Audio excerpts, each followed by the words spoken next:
So when you set up to do a hip thrust, this is normally done with a barbell on your lap, or you can do this with the machine. I like to have my feet somewhere where they're not too far, they're not too close, so that at the top of my thrust, my knees are roughly on top of my heels. If your feet are too close, it's gonna feel like too much quads.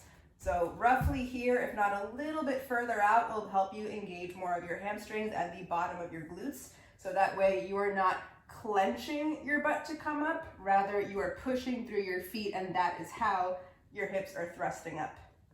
So if you have a barbell, you're gonna start with your legs straight so the barbell can roll up to your hip crease, and then you're gonna position yourself with that barbell. If it's a machine, you're gonna strap yourself into it and line yourself up so your whole back has support, and that way you're able to drive through the feet to do this. So heels are the main drivers.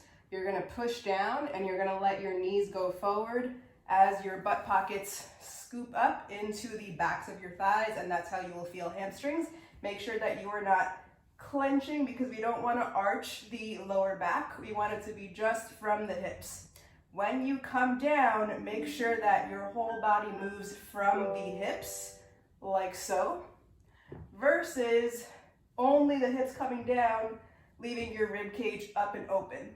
So that's going to help so that if we keep everything anchored together, it feels like a core exercise as well. If you're coming up like so, but you're leaving your rib cage up, it's gonna feel like less things are working together. The other note too is, I don't have a perfect 12-inch box to demonstrate here, but roughly about this height, ignore this part right here, it's just my couch, is an ideal height, so that when you're coming up, your torso, your shoulders through your knees make roughly the same height of the line.